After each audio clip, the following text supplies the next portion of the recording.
Like, did you think that you would grow up getting paid to color, color and draw? Hi. Hello. Hello. Hello. Hello. Hello and welcome to Architecting.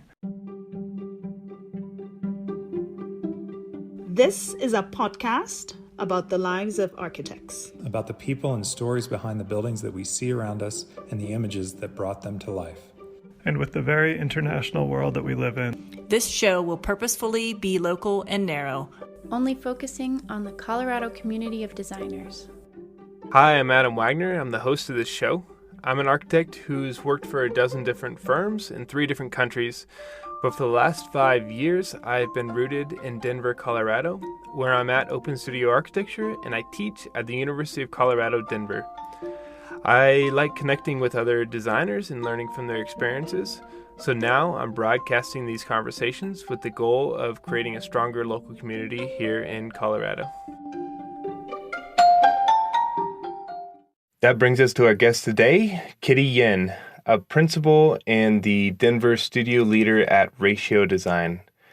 So Kitty has been a real mainstay in the Denver design community for the last 2 decades, moving up the ranks at firms like Klipp, Gensler, Burkett, EUA, and now the studio leader position at Ratio Design, which was previously Humphries Poli.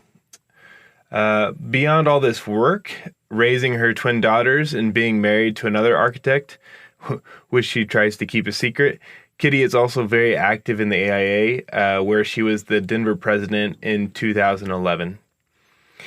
In this episode, we get into her childhood growing up in Hong Kong and then moving to Minnesota before becoming the real rebel in her family and attending architecture school in Arizona.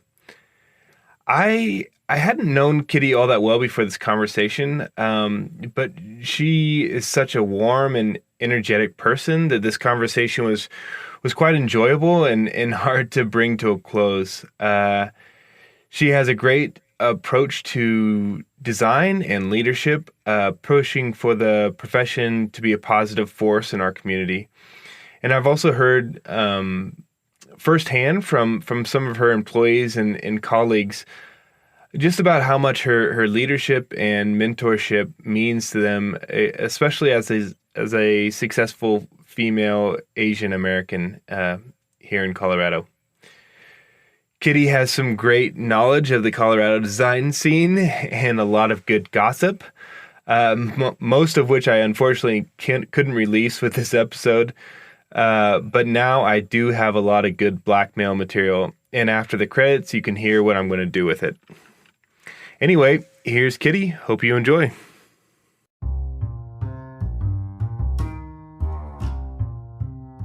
Hey, so our goal at Architecting is to strengthen the community of Colorado designers, and nobody is doing this better already than Modern in Denver.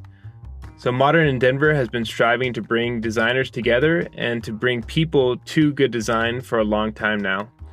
We're excited to be working together with them on this shared goal. For over a decade, they've been crafting fantastically curated and designed content on Colorado designers and projects. So go out now, buy a copy of their newest issue at your local book stand, subscribe to their weekly email list, and follow them on Instagram. Thanks for joining me today. Well, thank you. This is so cool what you're doing. I got a chance to listen to some of the other ones, and it was it's so fun, right? You know these people around the community, and some of them are actually friends, Nan and people have gotten to know, but you don't really get to ask those questions with your friends. Like if it comes up in natural conversation, great, but they don't, you don't dive into some of that. So it's really exciting to hear. Yeah, exactly. And I think especially for someone like me, where I've been here maybe like 5 years and I know these people, but I haven't gone through the profession with them like you have, you've been here for so long where exactly it's more of names, and for you it's like friendships, but I think it's nice where it allows me to, like someone like Nan who I'd never met before and always wanted to, like there's no excuse normally for me to meet her. And so now this has just been a big excuse just for me to glean knowledge from experience people like you. And, Oh, that is but it's so cool that you're doing that. I mean, what a neat idea. And I was joking, like, okay, yeah, somebody's obviously busier. I've got more, the things you put on your list in COVID, you've achieved more than, other people have. I kept thinking, I'm going to do X, Y, and Z. And then I think I maybe did like a quarter of X and, half of Y, and too many things out there. Yeah. Well, and I've said this a lot on this, but, I started it right before COVID. Oh, yeah. And then it took me 9 months to edit the first one because I was so I was so freaked out about the quality and how things weren't going to be good and not perfect and blah blah blah. And so I languished a lot during that COVID time. But then when I finally got it, I was like, all right, it's not going to be perfect. Let's just do it. Let it go, right? Let's get a bunch of people in here and yeah. By then I was like very socially deprived, so then it got a bunch of people going. Socially deprived. No, but it's just what a fun concept, and how cool is that? I mean, when I was doing the presidency for AIA, you go to the what is it called again? I can't remember what it's called in Washington, but you go to Washington DC and you meet other leaders, and then you get to talk about some ideas. It was always fun to hear what different chapters were sharing. And at one time they said it was, they had some senior architects host dinner with architects. And so they would invite different people, younger, older, to have dinner at their house, and they would host that, and they would have great discussions, not just about architecture and design, but about life and philosophy. And we just heard so much about it, and people got so much out of it. Some fellows loved talking to the younger folks. The younger folks loved talking to senior architects, and there was no agenda in that, but just like understanding each other and just building community. I always thought that was so cool. Yeah. I told my husband, I'm like, I think we should try it. and he's like, how many people do you want to come over for I was like, I had on my list forever on my little notebook, like, I want to do that one time. I want to do it. And it's, hard enough to get your friends in and still see them, that I'm like, wow, I don't know how it would be, but yeah, it's like during COVID, I was able to get like a trade show in my backyard where some of the people wanted to show products, and it was like, okay, let's just socially distance outside and try this. Oh, that's cool. Yeah. But yeah, I like that idea of the dinner. I have a grad school classmate who they started up a program like that, and they were going to make it into a podcast where they record that dinner and do it. Cool. But again, it happened right before COVID, and I think they did a few, but hopefully they get that started up again. Yeah, it's so hard, right? It's just one of those things, like socially, like you don't know who's, how people feel and things like that. And then just different conversations, right? Yeah. So, well, how's your Friday been? You guys do half day Fridays? We do half day Fridays. Nice. It's awesome. It's a new, it's great because Dennis and Joe with, Humphries Poli has always had that. And it's a very Colorado thing, right? Because I guess you haven't been here that long, but it's a very Colorado thing. There's schools that actually follow that too. Some schools end at noon because they know people will go and enjoy the mountains and everything that Colorado has to offer. So it was a Humphries Poli thing. So they kept it. And when Ratio bought them, all the other studios were like, wait, what is this half day Friday thing? And it got on the agenda to talk about,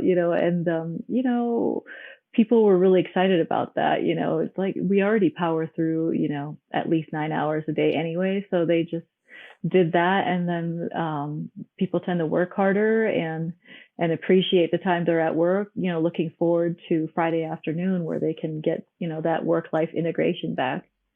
So that was fun. Yeah.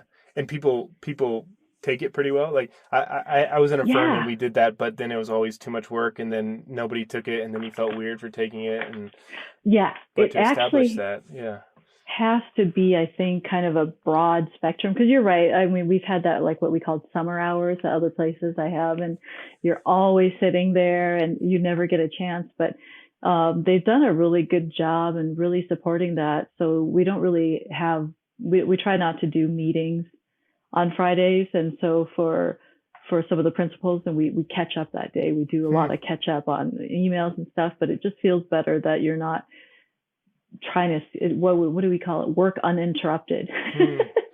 Right? Not that meetings are interrupting things, but we just call it work uninterrupted. So Friday's a work uninterrupted day, and people can use that however they want. This question I ask everybody of who are you? Are you able to answer that? Yeah. So I was thinking about that, and my answer is it's more about the words, and rather than just 2 sentences. I don't really have an elevator speech prepared for that, but I really feel like things that describe me is I lead by curiosity. I'm very I like to dive into things. I feel like I'm a quiet observer, and sometimes I'm pretty vocal, and I'm a fighter for what I believe is right. And that's who I am, curiosity, fighter, and fighter. A curious fighter, and observing all the time, always just absorbing and observing. I like those 2 words. Has that been pretty consistent for you? Were you that way as a child and pretty I was tenacious? Yeah. It is. It's really funny. So I come from a family of really type A people, just almost stereotypical Asian, very A type, want to be driven kind of family. And I am the middle child. So I've always been kind of, and amongst the sea of between my cousins and my brothers and sisters, they're all Leos. And I'm the Libra who's about balance and sitting back. So I was always the one that was observing and just, quietly listening in and learning and observing from them, which is funny because they are, a lot bolder. And so it's kind of funny because I talk about, being a fighter too, because it's not fighting in a sense of what you're like argumentative and stuff, but it's always, you learn to, I learned to grow into a voice that represents myself, right? Because when you're younger, you just kind of, it's almost the Asian culture sometimes too. It's a very community-based. Family is very important. Not that I'm saying other cultures aren't, but everything you do and you say, you want to think through it. Like, does it reflect on your family? Does it reflect on your and so it's not always about standing out for yourself, right? You want to speak up for everyone else. You want your family to be taken care of. You want to represent your family well. So things like that has always been ingrained in kind of how we think. So it's less about the individual and more about your family and your community and what that represents. So learning to grow into a voice where I can advocate for myself has taken years and years. I might have the thoughts about it, but I'm always kind of like, well, that probably isn't, my parents would always say like, oh yeah, just respect it and think about it, respect it, and not, don't cause trouble with that. So it's been interesting to kind of learn that through the years, right? That's interesting, and it seems like an interesting balance to me of being that type A and being that fighter, but being a fighter sort of for the communal family in a way, and not for yourself, right? Like, it's not about yourself, and there's a lot of talk nowadays about design, about for the we and not for the me and things like that. And it's really funny because, a lot of the things that drive what I do needs to be more about the we and not the me, right?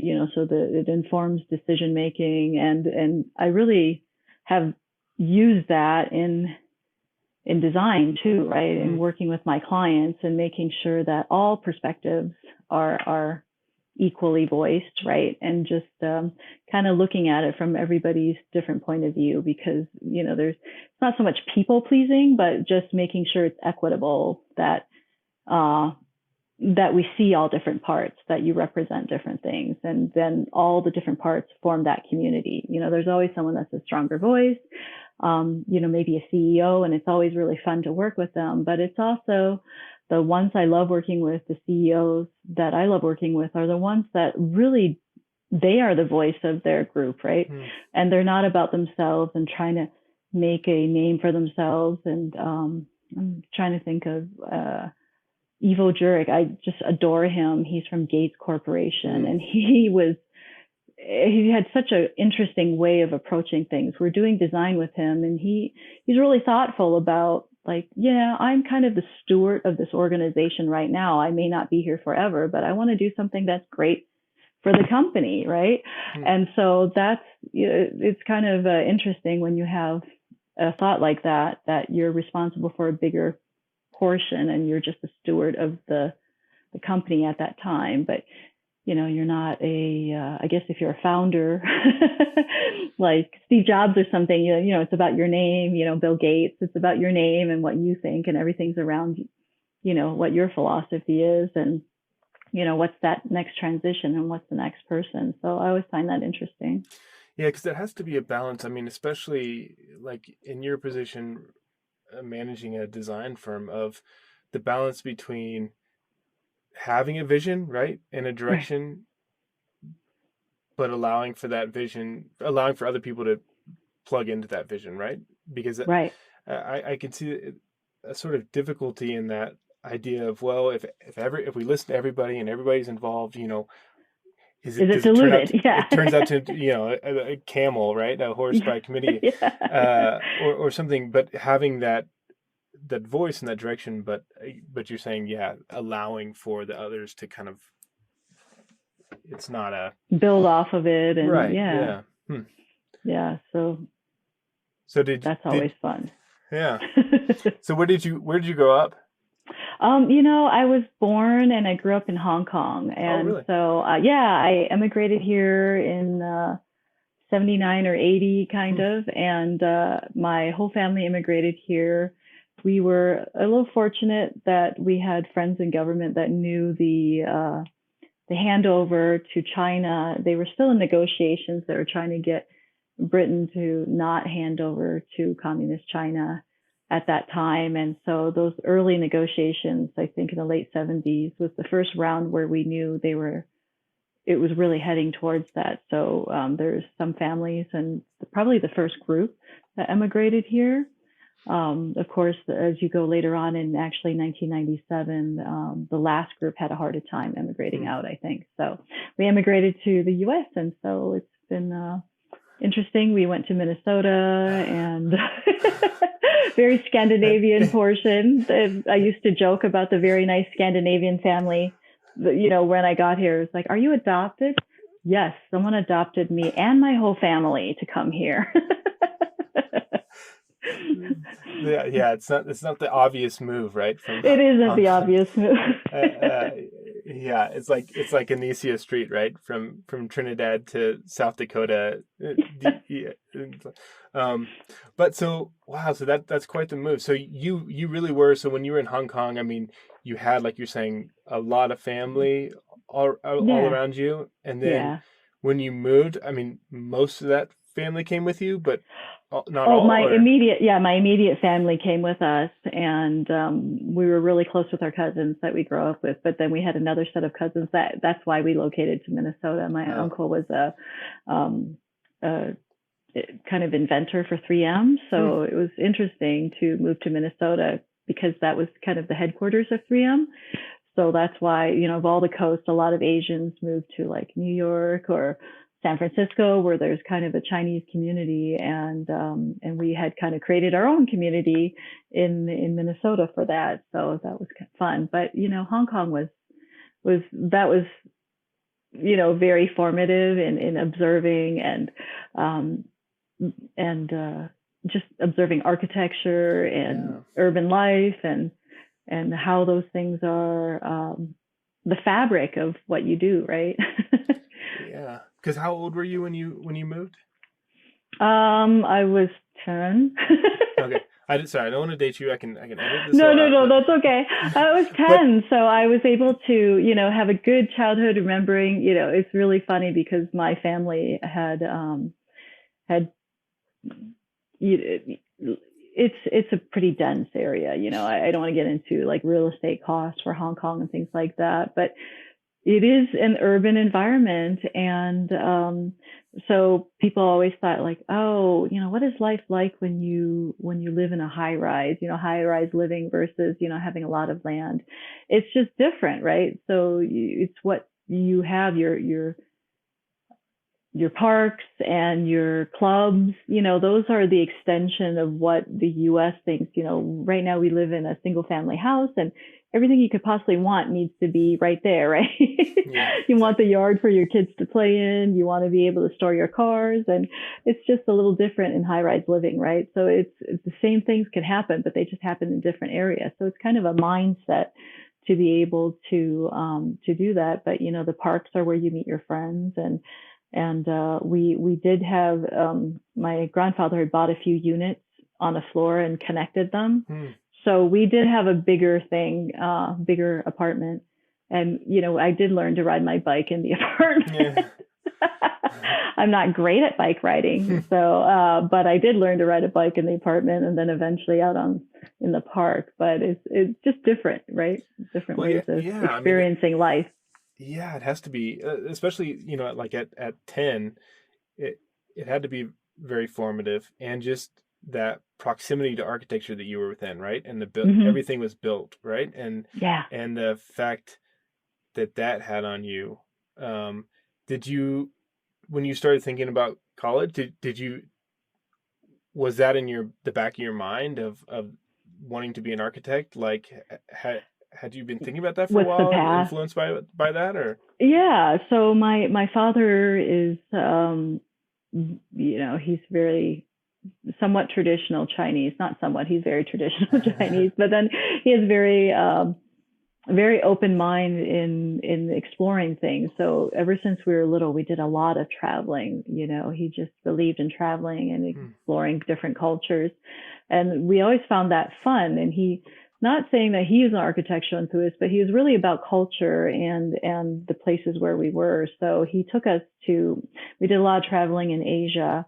And so he would have friends in Singapore, or if it was Japan and different areas. So the architecture was always different. Like you feel like they're still urban, but they had different local flavors and little subtle things that different cultures would do different things. And it was always exciting to kind of to see and learn that. So when we came to the US, it was just like a whole new world of, appreciating landscape, I would say, vast open spaces, but, also same thing with Europe, right? If you go to Europe, there's a different vernacular, different things. And he had gone to school in England. So he had that part, and we would see the photos from that, where we'd see the old churches, and, the European churches are nothing like, what you see in the US, not so much in the not rural, but like a suburban Minnesota, obviously didn't have that. And it was always funny to kind of observe and reflect that. So I felt like when it was kind of college, we had to kind of look at what you may have affinity towards. And for one thing, because I think computers became such a big, PCs were such a big thing, that I looked into computer engineering and science. And then I thought, well, maybe architecture too. And then I got a summer job for Northwest Airlines and using computing and training. And, as the low person on the totem pole, they sat me in the very freezing cold printer room. I don't know if you remember dot matrix printers. It's probably before your time. But dot matrix printers were, they had printer paper was green band and white band because you had to read across these long sheets of paper, and the green and the white help you stay in line.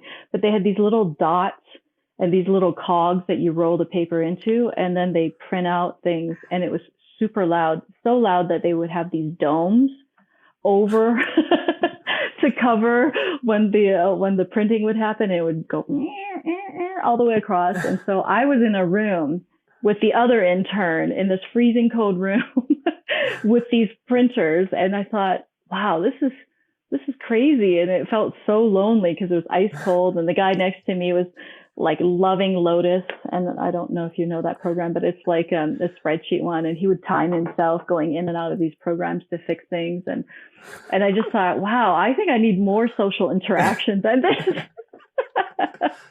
I remember like, I'm going to go get a pencil, like get up, go to get a pencil at the supply closet, take my time, walk there, talk to a few people, come back. Oh, I need an eraser. I'm going to go walk across the office, get the eraser, talk to people. I just thought, wow, just the summer of that, as much as I appreciated, the people were so nice, but I thought, I don't know if I could do this for my future, right? I love the analytical part of it, but I need something more. So then I started some architectural and drafting classes in high school, and it just had an affinity towards that. But the start was kind of not that way. I learned how to bring the cultural part into it the more I got into it, because architectural drafting in high school is, I don't know how they teach it now. I think they're smarter about it and, expose kids to more about architecture. But I think my architectural drafting teacher was actually the football coach. And he was really there for coaching football, but he just had to, take a class. He's like, oh, I'll just sit around and have these kids draft. So he would not really teach architecture, but it was all about drafting, and it was funny. And I think this poor kid that sat next to me when I first started, because like I said, it wasn't the cultural and the design part of it. It was more like the mechanics and how to read the scale. And this is really dates me when I say this, but so they would tell us what to draft, and then they would reveal it piece by piece on I don't know if you ever saw these, the overhead projectors. I'm not that young. I know what it is. Okay. But these overhead projectors with transparencies, like you were like, count over 6 inches and draw a line or whatever it was, use the scale. And I remember the kid next to me, and, as a teenage girl, you're kind of like, man, I'm not that interested. So the kid next to me, I was like, so what is it like? He would help me with half my drafting. If I told that kid I was an architect now, he would spit nails. He'd be like, oh my God, that girl couldn't even read the scale when she started. But it's like expectations, right? There's the technical part, and then the more design and thinking part. And I was all on board with the thinking part, and the mechanical part I had to learn. Yeah. And so then, but it was enough. It was enough for you that you were like, all right, I want to go to architecture school. And yeah. It was just, I went through a couple years of architectural drafting, actually. It was building models, and, he was not a very inspirational teacher, but it was still exciting and fun for me. And actually my last year of school, I could work in an architectural firm. So I had kind of created my own program where I could go work part-time at school and go to school part-time. So I worked in a firm, and of course, like every, architectural firm, every principal you meet, are you sure you want to do this? Like, you really, really have to love it. If I were you, I would think about something else, right? I don't know if you've been told that. I think we try to tell people to stop doing that nowadays. But back then, they kept asking me, like, are you sure? Are you sure? And I just thought it was such a great environment and so exciting. And I'm like, yep, this is what I want to do. But then you went to Arizona, right? So I did. I went to the University of Arizona. How did that come about? There's always good and bad. So the good thing is I met my husband there, right? So yay, University of Arizona, awesome. Met my husband there. But it was my shoe-in choice, to be honest with you. I was accepted to RISD, and I was going to go there. And I think I looked at Pratt and some. I was 100% into East Coast and going to live that life. And the last minute, a couple of different things happened. My dad was not sure he wanted me all the way to the East Coast. And then, of course, RISD had a couple exposés on drug use to a student. Yeah. And then my dad thought, for sure, this is not the answer. It's too artsy. Everyone else is kind of engineering based at my house, and it was way too artsy for him. He was just like, oh, not sure. What did your father do? My father's an engineer. An engineer, yeah. Yeah, so, he's an engineer. That's why the older sibling and the younger sibling, are they both Yeah, engineers? So my older sister is an engineer. She works at JPL. My little brother used to be an exec at Microsoft, so he's obviously he's EECE, electrical and computer engineering. So everybody's like engineering based, right?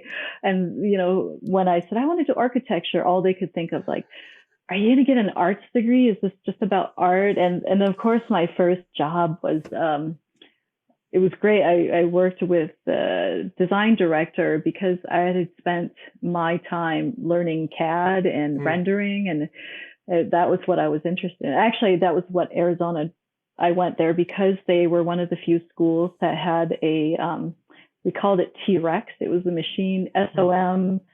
Was it SOM back then? I think it was SOM had developed the software to do CAD in 3D. So it wasn't just 2D drafting like AutoCAD. I don't know if you remember, AutoCAD was always 2D drafting. One of the first things, it wasn't even an architecture then. It was like we had to draw cogs and like nuts and bolts and silly things. And so University of Arizona was one of the few schools that had the super machine that you could do everything in 3D. And so I was excited by that. And that's one of the reasons why I went to that school. So what was it like there? Was it what you were kind of expecting, or architecture school in general? Like after taking all those high school courses and working at a firm, and yeah, it was. It's funny because it was a nice blend of practice and theory in a sense. I think RISD would have been super theoretical and very artsy, and Arizona had some practicality in it. So it was good when I had to graduate to get a real job, which is every parent's concern. Right? At that time, my dad was like, okay, are you able to support yourself in life? And it was even funnier because like I said, I'm sorry, I didn't finish the story of my first job. I thought I was a really great manager or something like that. You never know. You're like, hey, I'm sure I can do this. I can do that. Yeah. And they kind of put me on the design track, and the design director said, no, why are you wasting your time doing this? We're going to do design. And it was a fantastic experience. His name was Jim Phelps. He was awesome. We just, we did design charrettes, and we did a lot by hand. And he had taught me the craft of doing like sepia prints. And we ran sepia prints and we would color them up. So it used to be a lot of people made fun of me. Like, did you think that you would grow up getting paid to color and draw? I mean, it made people really nervous. Like my parents just saw tons of markers on my desk and always drawing. I mean, it was a profession, but they just kept thinking like, this is what architecture is about. Yeah. Sure. Hey, parents, it could be a lot worse. Okay. I'm an architect. Exactly. I'm not an engineer, but it could be a lot worse. Right. I could have been a lot worse than Risty. Yeah. Yeah, from a family of engineers, they were like what's the calculation? Like, where's the CAD? Like, why are you just sketching and drawing all the time? It made them a little nervous. You're like, no, I did a cog too. See, look, I got a cog. Yeah, exactly. Yeah. Well, that was the funny thing. I don't know if you remember. I did AutoCAD. I was one of the test subjects. I encouraged the school to get it, and it was only on one machine. And, while everybody's drawing whatever they were doing, I was listening to an audio cassette that said, like, I'm not kidding you, move your mouse. I think it was the mouse. Move your mouse, to the right and then you had to like count out the units. It was like high school all over again. It was and then it was like through an audio cassette. That's how I would learn. Like, move the mouse this way, and then at the end you're like, I hope it looks like a cog, because they don't tell you what you're drawing. They like never gave you a visual of like, nowadays we're like, okay, we want the building to look like this. Let's draw it up, right? And this was like purely audio, so that blind faith of like, am I drawing what I think they want me to draw? Yeah, it was like the weirdest way of learning AutoCAD. That's funny. So you got out of Arizona, and did you go work with Jim Phelps right away? Or I moved back to Minneapolis. I had a couple internships during school, which was great. I worked a few hours. I worked quite a few hours at school, and went to school at the same time. So that was a great internship. I worked for Earl Kai Chan Associates. Earl was a really great guy and had a really good firm. Jeff Chow and and Steve Herzog. They were great mentors. So they did community-based schools, and this is back when they used to use a digitizing tablet. I was really fast at drafting in CAD. They used to call me the digitizer. I would come in and be like, what do you need in CAD? Draw it. For me, it was like simple work, right? It was just really easy. And, but yeah, I worked through that. So when I finished school, I was kind of a computer nerd because I had, wanted to do 3D in CAD and exploring that and rendering. I mean, I think I actually submitted and won some things in school. I ran the computer lab at school too, on the, at the architecture school as a part-time job. And, you would render things on screen. This is like the funniest thing because I couldn't afford a printer. And then like, how do you show your 3D images to other people at that time? It was literally like, put a cloth over your head and bring your camera and put it on like the slowest shutter speed and take a photo of that and then go get it developed. A week later, you could see if your if your rendering was good. And I think I remember putting a board together for something like that. But I did a lot of 3D graphics and design. And I think it was actually towards the end of school, actually, we had an unlocked version of 3D Studio. Oh. Yeah, so I actually did my senior thesis on that. And so when I first got out of school, I worked for Sims Maney and McKee Associates, and they had an office in Minneapolis. They kind of hired me more for rendering and things like that. But the design director, we were able to kind of blend this beautiful hand drawing that he taught me with, 3D mapping models that we would do for design. It was a lot of fun. That's interesting when you buckle down so hard in school with technology, and then you come out and you're just the expert and you're the hottest stuff. And then how long does that last until you're outdated again? It's like you have that brief window where you're the top, and then the new kids come out and Well, what the funny thing it taught, which was a great discussion that I had. When I did my thesis, not only was it just about the project, but the second part of what I wanted to explore in my senior thesis was that it was all a design tool. What are your tools that you use to communicate design? So whether it's by pen, your board, or, using the rendering as a tool, that it could be, everybody was so caught up at that time. What software are you using? What software are you, what is that? And my whole thing was, it wasn't based on specific software. It was based on, what am I using to communicate my design as a tool? So it's funny because when I got out, it was back to hand sketching, and it was more about design, and that validated what I had, my thesis was. And the person I worked with was like, let's do hand sketches. You're right. It's about communicating your design. So when is it appropriate to use the hand medium, and when is it appropriate to use the 3D? So, we did the 3D setup and then traced over it too to explore things. So it was just really fun to think about that. Because nowadays I feel bad. Everybody has to draw in 3D and has to do it in Revit, which I think takes us to another level, right? For our profession, that we're getting people to think in 3D sooner and faster. It used to be, 2D was so abstract, and we had, we go through architecture school. We always talked about 3D, and then we asked all the interns to come out and draw in 2D. I mean, that was just a shame. And so the mark of a good I shouldn't say good, but one of the more advanced way of moving forward in a firm were the people who got 3D space faster than the people who were still stuck on the 2D, right? I think we all needed to be thinking in 3D all the time, but when you're kind of handicapped by the medium of telling you to draw a line here, or this represents this, I think it took that 3D thinking away from people for a while. And they were stuck on the software and stuck on how to do CAD rather than thinking, you know how to think in 3D, but how are you representing in 2D at that time? Yeah, I agree. I think it'll be interesting, for people like us who started in 2D in school, right? And and how our brain was formed within architecture versus people now who are just always modeling digitally in 3D.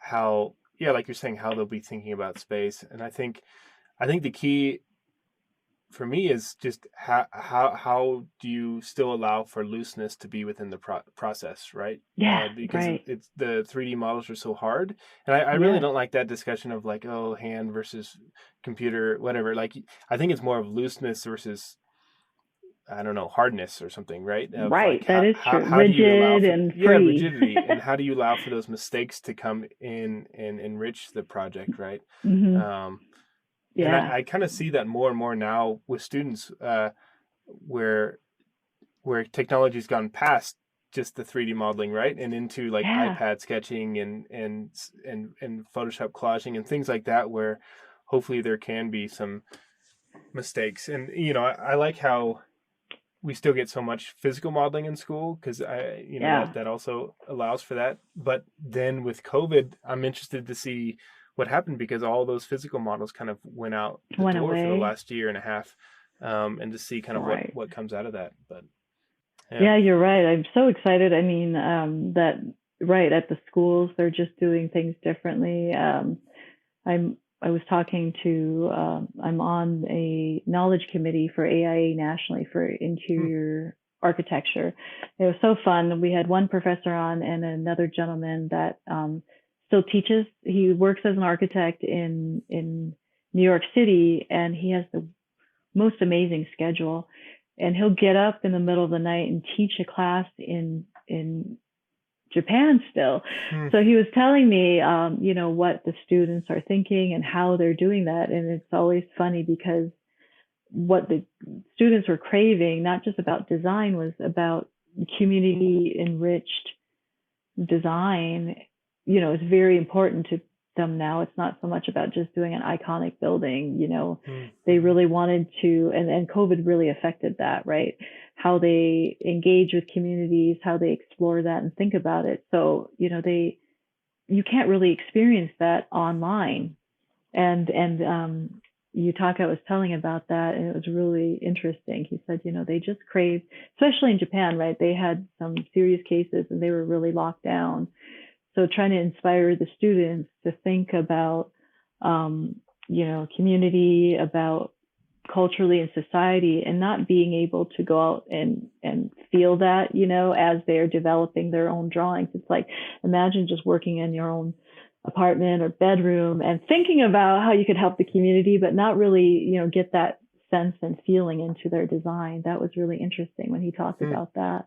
I was like, oh, I didn't even think about that, right? Like they were pretty locked down. Well, and there's got to be something to the loss of community, right? To strengthen Yeah. the idea of community, right? The Yeah, absence that exactly. we've all felt, and then obviously this direction of digital community, which is a whole nother kind of realm, and how Yeah. that's become more of a thing, this year. But hmm. Yeah, that's the funny part. It's like they can explore in a digital sense, and we joked about the apocalyptic nature. I mean, I feel like Hmm. a lot of the Hmm. renderings we saw has this real Hmm. apocalyptic feel to it. Yeah. And it's not that it's not super warm fuzzy, but it just had like a distance to it that we noticed, and it was so funny. We're like, is there a lot of post? And then you think, yeah, there's a lot of post-apocalyptic movies now, right? Is that what the younger generation thinks the future of architecture needs to be? So Yeah, and just our lives right now. Yeah. right, Yeah. exactly. That's why we were laughing. We're like, God, there's a kind of a reflecting of, he was really trying to teach about connection and community and experiment, urban experience and things like that. And because they were in their rooms, it was this different look that he hadn't anticipated. So it was funny. Hmm. So speaking of community, so you're up north, and then how do you make your way down to Down Colorado? to Colorado. My husband and I finished school around the another big recession, right? And I think Hmm. I had I had talked to people, and I think back then it was Ellerby Beckett, which is now something else. But it was Ellerby Beckett in Minnesota, and I was ready to work there. And I actually worked in Sims Maney in Minneapolis, and he was in LA, and he actually got a job offer here in Colorado. And Colorado hadn't quite felt the impact that the coast had felt with the recession. So they were kind of lagging a little bit behind. So he had moved here, and then I moved here with him and started my journey. He is an architect. He is? Yeah, who's your husband? I didn't know that you're married to an architect.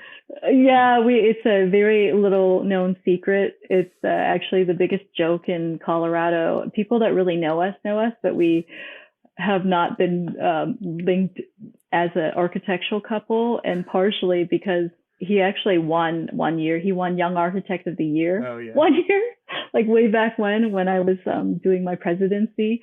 But we had different last names, and they were like, who is this Chris Kostelik guy, right? They didn't recognize the name. He walks on stage, and they're like, there's Kitty's husband. That's funny. Exactly. Yeah, so he's the principal at Perkins and Will. Oh, okay. Huh. Yeah. So we've weathered a lot of things together. We don't talk about architecture. We talk about people in architecture. That's been our joke. They're like, do you guys just sit home all day long and talk about work? No, we talk about people at work. Yeah. So okay, so you moved here, and where did you what work firm? First? Yeah. Yeah, I came here, and I am pretty targeted when I do my search. I do a lot of research, kind of thinking what aligns with me. I probably could have looked at it another way, but you do what you do when you're younger. Like, okay, what are top firms? And I'm going to go there. My first job was with Klipp Colussy Jenks Dubois, which is now it was GKK Works and then got bought out. But so I had a great time there, met a lot of great people, some that we still keep in touch and laugh about our times there. But I got to Klipp Colussy right when they finished the library, the central library. But it was great to work there. Worked a lot of hours, really hard, with a really fun group of people.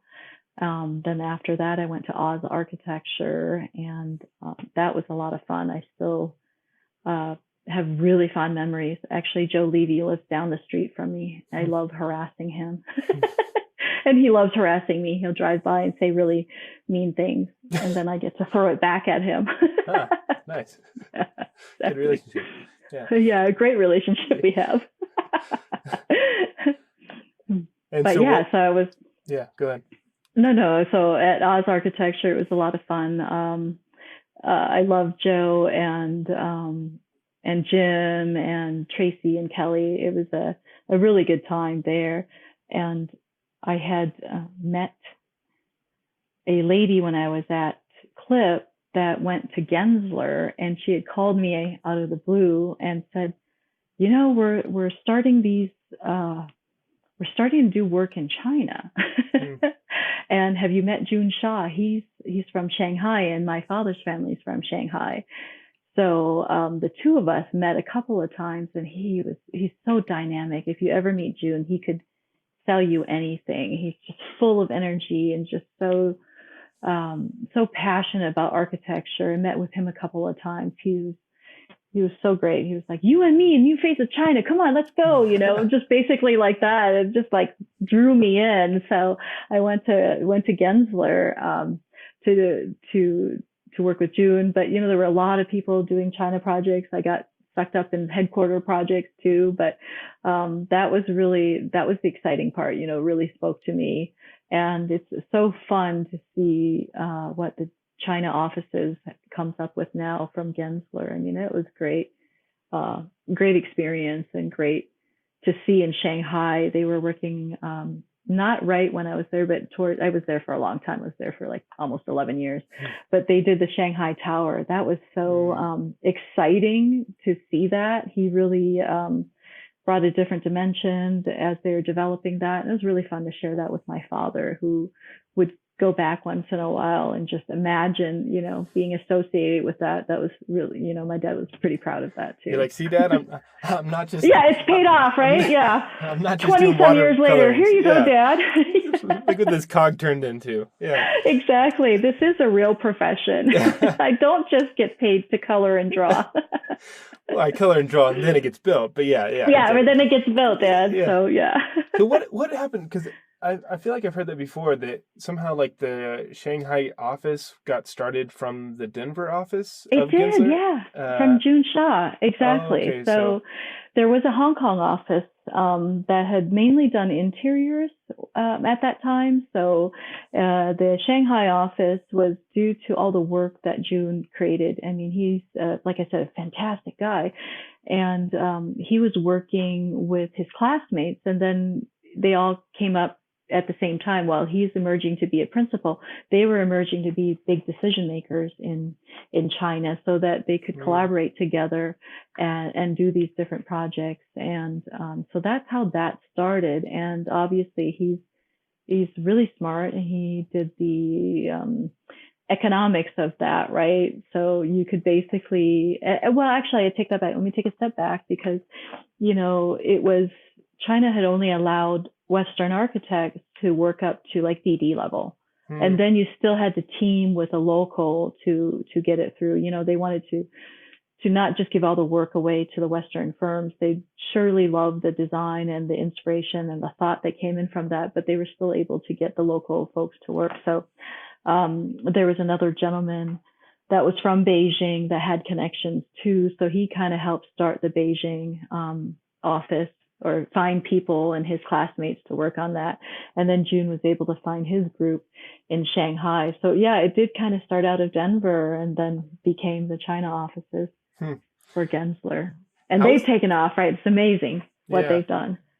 How was that for you, being away from China for so long and then working there and re-engaging in the culture? I didn't actually work there. It was, it's I can say this, I don't want to offend anyone, but, China was still at that time in the early 2000s, were still emerging, right? It was still communist China. Hong Kong was a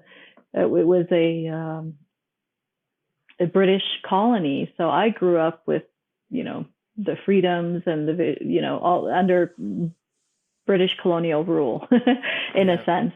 And it was very modern, and China was still emerging as that at the time. They were not 100% into women, being in charge. They were really paying Gensler to find the kind of younger Caucasian men to bring the design concept in. And then there were two of us that spoke Mandarin, and it was just interesting, different way of treating people, but it was still a great experience to see what they were doing, because it was really limitless, right? Because they were so eager to get the innovation and to do the things. And China's developed a lot in the last, 2 decades over that.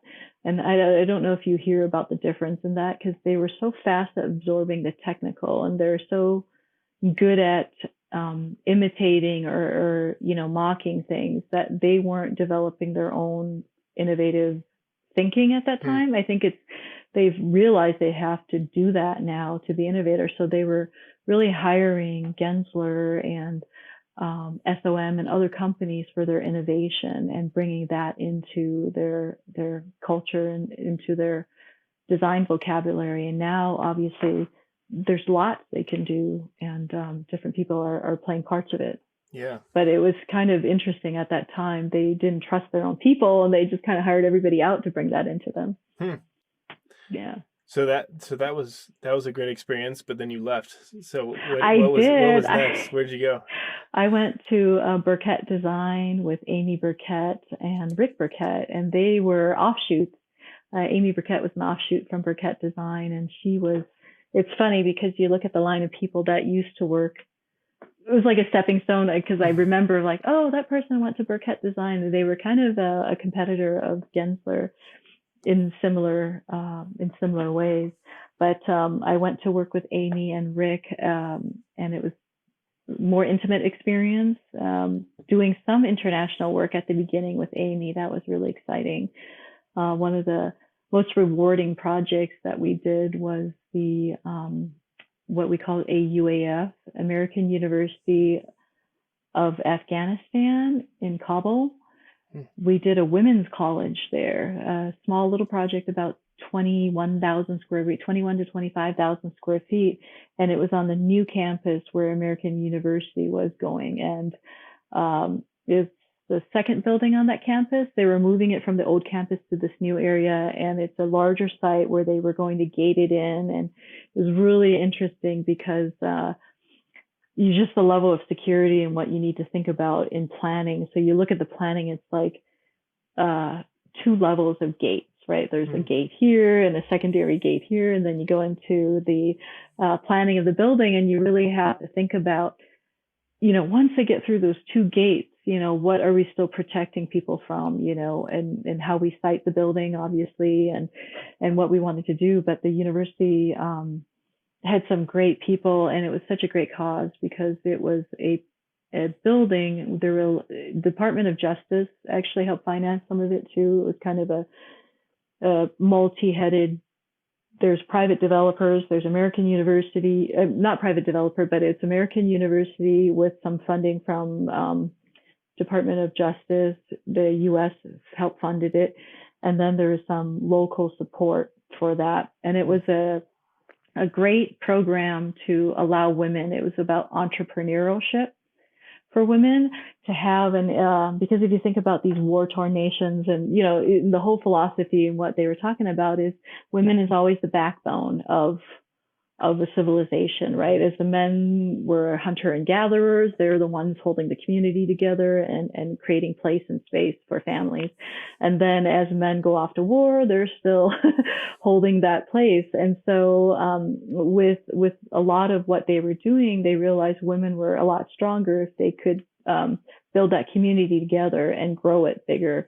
And so this was a place where they could gather safely and talk about entrepreneurship, relating different people, women that may be starting up business that had to do with textiles could connect with someone who may have relationships doing delivery. And so then how do you make that economy grow by women starting it, right? And but unfortunately, with some of the restrictions that happen within their religious culture and stuff, the women aren't really celebrated in that sense, right? Even though they are the backbone, we were giving them the opportunity to become the economic backbone, within their own community and do that. So it was great. I love that. That we were doing something so great like that. Obviously, it's not one of those projects that's a huge design winner or a huge expense or whatever it is. It's a modest but very worthwhile project. And Amy is really proud of it. I was really proud of it. And Ben Nemtet was also with us. And we just loved it. There were hard days where you get the images back from the on-site, on-site.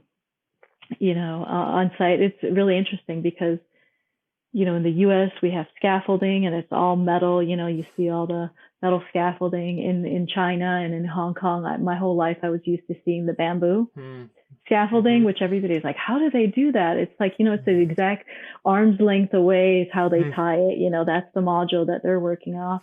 And then in Kabul, we had seen these, their poured concrete and structure that we were working on. And some of their scaffolding is just, wood that they had just kind of cobbled, just put together.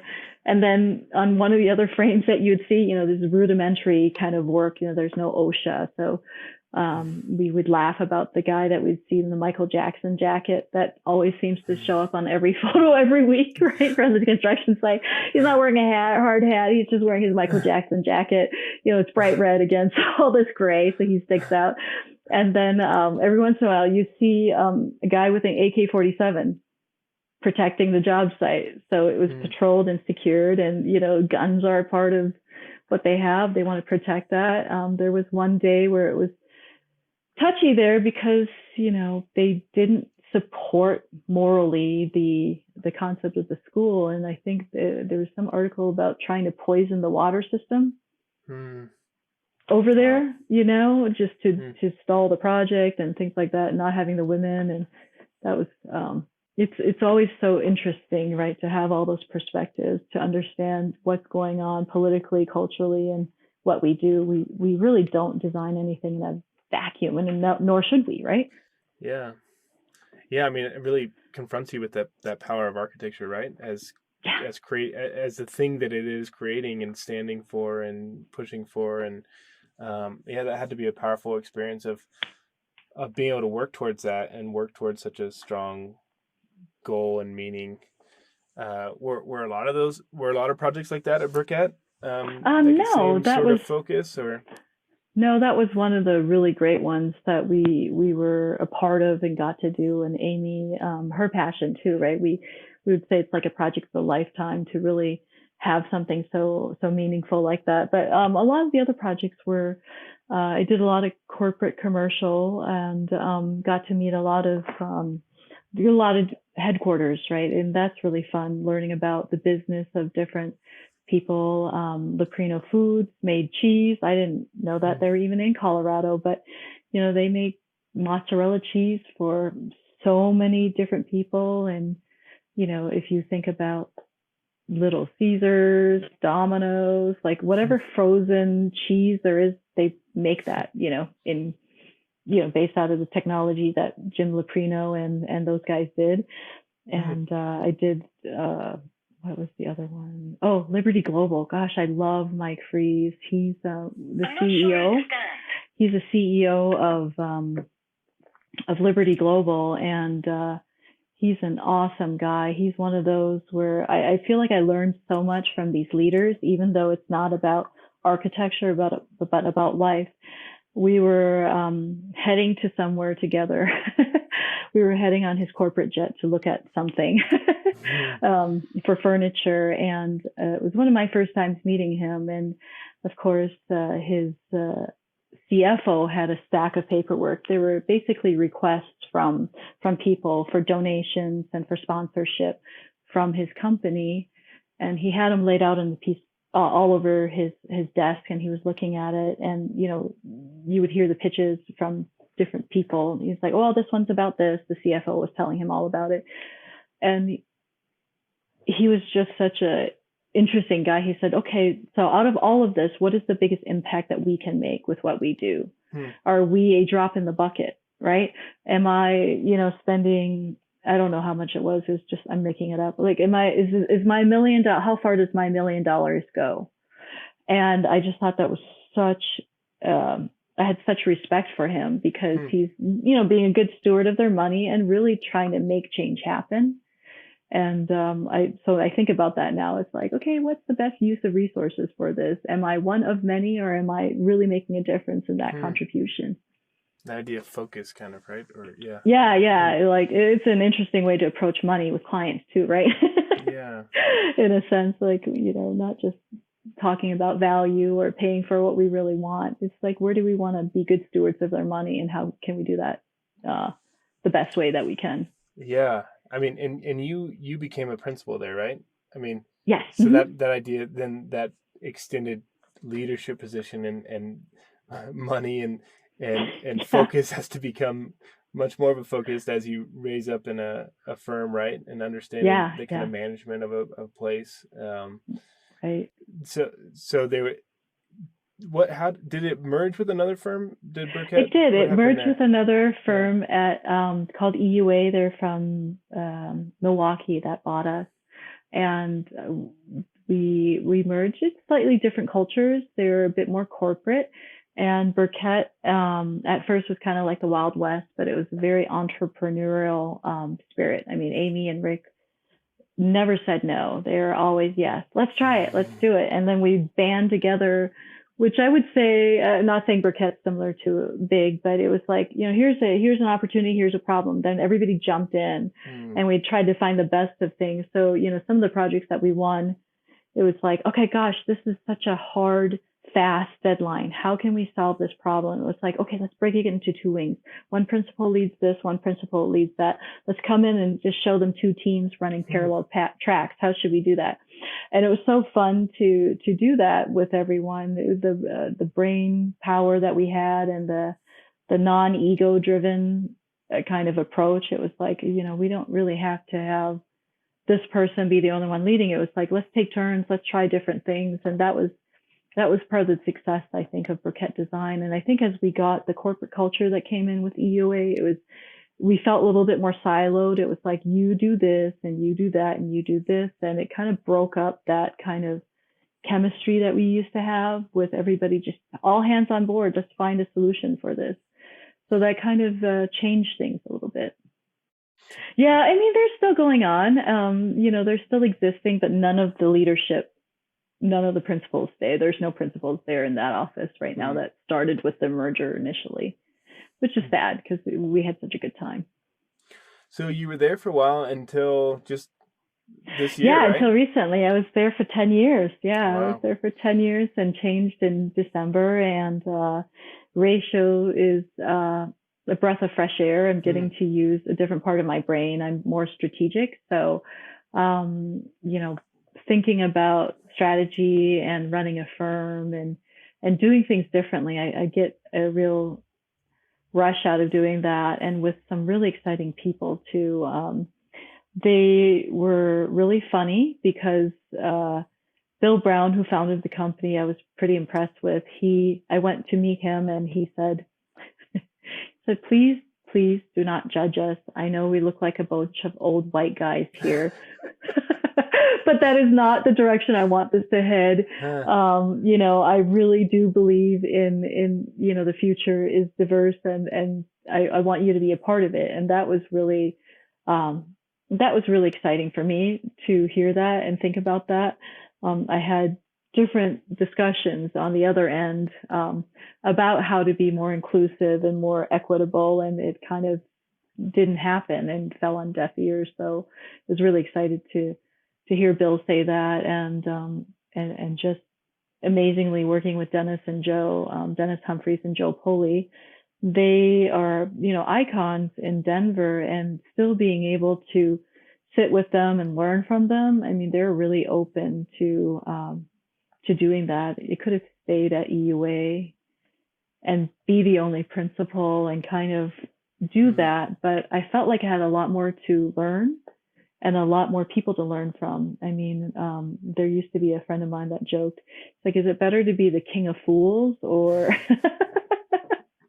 or something else? And not saying it's a bunch of fools or anything. That's just the expression he used to have, and always stuck with me. It's like, yeah, I could seem like it's the epitome, like I'm like the principal there doing this, but that's not what life is about. Life is about, working with great people, doing good projects. And I like that camaraderie that we have, and Joe and Dennis being open to sharing their knowledge with me. I mean, there's always so much to learn and people to learn from. And that's what I found with this community. It's been so good. I've had so many great mentors in life that really guide me, and really people that aren't afraid of taking a chance on someone who wants to ask questions and allowing me to make some mistakes and learn from it. And female leaders, I think, is another thing that I find we're missing. I had some great ones. Linda Nelson, when I was at Gensler, she was amazing. She is sure of herself. And so she wasn't the person that's looking behind her back and thinking, oh, is this person going to surpass me? It was like, let's bring people up together. And that healthy relationship. And, I can't say that everyone's always been like that in my life, but I found that Linda Nelson was like that, and Amy Burkett was like that. Like I said, she never said no. She was always game for everything, because she's confident. She had her own thing she wanted to do. And, she wasn't going to say no to other people. She'd just get behind it and go too. And so I hope that I could represent that and have that great experience that I have to other people here at Ratio, is to really encourage people to be their better selves, be supportive, because it's not about me, right? I just want to work with some really fun people and do good projects. So if I could be there for someone else and model that, I would like to do that. I mean, and that's the other thing too, is like, you have to balance. I'm sure your wife is probably talking to you about the same thing. You have to balance work and life. How do you become a mom and be a good architect, and when I first started, they used to say, oh, the women, we don't want to We don't really want to spend the time and energy on them because they're just going to get married and pregnant with them a couple of times and then they're going to be gone. That is literally what I heard from a lot of principals' mouths when I first started, and just breaking that stereotype and saying, yeah, you could be a great architect and a great mom. Well, I hope I'm a great mom, right? Or have a good family. In order to reflect that, it takes hard work. It's not easy, but it can be done. And I think we should let people know that it can be done. Yeah, and it brings that diversity of experience and perspective into the profession, into the projects, and of course. Well, cool. Well, thank you so much for coming on. We met through the AIA conference committee, and I always enjoyed hearing you on there and all your experiences that you were bringing kind of from AIA National and your leadership, and I've always wanted to hear more. So thanks for coming on. No, thank you for doing this. Like I said, it's such an exciting, thank you for inviting me, and thank you because I'm learning so much about different people and friends, and this is just a fun to keep listening to. And I just saw that you added at Studio NYL, and that's so fun too, because you do have a really great mix of people, and keep doing the great job you're doing. I hope this goes for a long time, because how fun is this to have an archive for a lot of people to listen to? Yeah, I agree. Thank you. Well, thanks. You can visit architecting.com, that's architect-ing.com, to see images from this week's guest. And please rate and review the show wherever you listen to podcasts. Have a great week and keep connecting. Do the shameless AIA plug. I can't believe I'm going to say this. But the shameless AIA plug is, I am really grateful to them. When I learned so much that I couldn't in a firm, I was president-elect and then president, I think, well, it was probably 2010, 2011, something like that. But that whole experience, they really do want to prep us to be successful. The leadership skills that they had taught and being connected to other leaders that you could learn from was a huge experience, not just the community in Colorado, but community in a bigger scale, like connecting with different architects nationally and learning from them. That is something that I do encourage everybody to do, because AIA is there. You get what you give, right? If you put in more, you get more. And I was ready to put more in, and I got a lot out of it. I mean, I don't know if they do it now, but back then they used to do media training for us, which was very painful to get a camera. I mean, everybody's on camera now, right? It's a little bit better, but it used to be they put a camera in your face and they ask you tough questions, and then you have to watch yourself over and over again. How are you representing yourself? What are you saying? How do you say it succinctly? It was a great experience, but also that community connection. The people that I met, we had this one, it's called Grassroots. I'm sorry, that's what happens. It used to be March, Grassroots. They sent us to Washington, D.C., and it was kind of leadership learning. You take different sessions to help build skills and share a little bit more about what AIA is about. We were there one year as a group, and our Colorado group got stuck there because Snowmageddon had happened. I don't know if you remember that.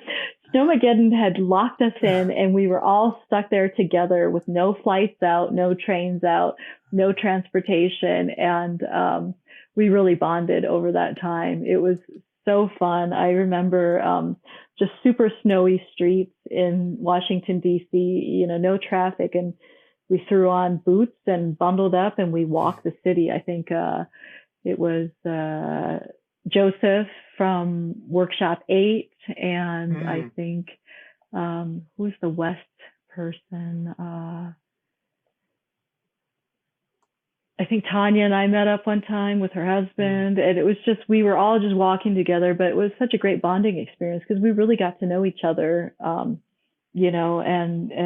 it was personal, and learning about different groups, and not just what the Washington people there. We had some people from Chicago and from different areas that are all stuck, and you could share stories, kind of learning about each other, like your podcast, a little bit more personal stuff. But then you could always, over the years, I would call them, be like, hey, what are you doing with X, or what are your thoughts on this? It's actually, really great to have those connections.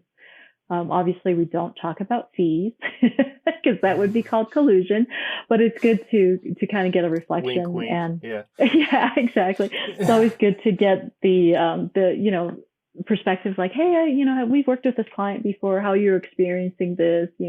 How do you handle that? And I think it's really fun to be able to have that trust and that connection with people that isn't about always one-upping the next person, but really supporting everyone to do the right thing. And I think the people that we worked with on that were really great. I mean, I remember at that time they formed, I think, a committee for equitable architecture too. At that time, I think City of Denver and some other people had terms that were unfair to architects. And, as architects, we banded together and tried to solve and make it better for all of us to practice. And so I really think this community is great about that, and really helping each other out. And I hope people still get that out of, I think the AI is somewhat changed a little bit, but I'm hoping that the heart and the assistance is still there. I think so, right? Yeah. I'm kind of out of it because I'm just doing the practice and design committee, but I still feel like, what did I do one time? A few years ago, I just called Sarah Brown from Sempo Brown. They did a project in my kid's school, and I said, hey, I'm going in there to talk to, fourth graders about math and architecture. And, wouldn't it be fun if I could get your floor plans of their dining hall? And then we had the kids kind of check measurements, it said 5 feet. We showed them how to read plans. And then they took a tape measure and tried to measure that out. And, she's so easygoing, and she's like, oh no, sure, I'd love to do that. So it's supporting each other in that nice way, I think, is really great about this community, and not having a lot of people that are about being it all for themselves. I really don't think that. I certainly don't feel that, but it's a little different now because 10 years ago, there weren't as many national firms in town. And it was really, really a lot of people who founded companies. And even at that level, I think they have a little group that stayed together. I don't know if you've ever heard about, they had what did they call it? The Architectural Coalition. Yeah, I've heard about that, but it hasn't come up on the show yet. What is that about? Yeah, I think there was an Architecture Coalition where a few of the pretty great founders of nice firms around town had used to meet together, and I think it was kind of drinking, but they'd talk about architecture, and I thought they used to do kind of their own kind of award or something, to talk about design, to elevate great design. And there used to be that club, and for a while there, the Wazi Supper Club was the watering hole for all architects to meet. But Denver has some really great old established fun community-based organizations like that. Yeah, cool. We need to get that started up again. I know. I want to try to get into it, I guess, if it's still going. Secret club. Yeah. I think we should create our own. I really think we should. Yeah. I think I'm going to do the dinner sometime. No one will have to suffer my cooking, but yeah. We should get other people, for dining experience. That would be fun. Yeah. I don't even apply for awards because that's just not how I think. Would it be nice to win some? Sure. But I think my joy and I get better. They're not better. I shouldn't say that. That's not the right word either. It's not better. I get much joy from like my great relationships, with my clients, so I could still, I'm just so happy to see them happy with what they want, because it isn't about me or what they want. It's, are they happy with what they get?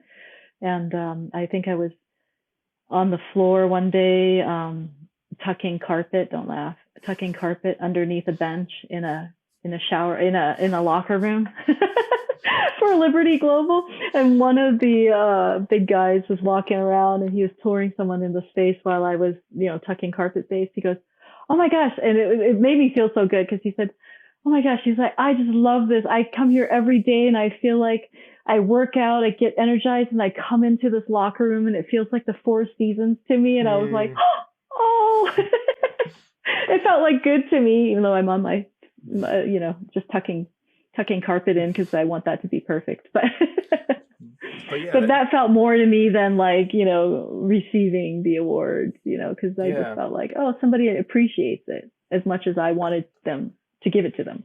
Yeah, especially when you apply for awards. Like I apply for awards, and I think it's good, and then if you do happen to win it, it does kind of feel hollow, right? I mean, but versus when somebody gives you an unsolicited compliment, or you get something from a client or a student. Or it's like when they share it with someone else, that always makes me feel good. Once in a while, I get these things that come back to me like, I was just talking to so and so. I did not know you do that. I love that space. It's like, oh my gosh, that is so nice. Like, thanks for telling me. Like, you kind of put it out there and you're like, hey, I hope you enjoy it as much as I enjoyed, putting it together. And then when you hear that, you're like, oh, that's great. That feels good.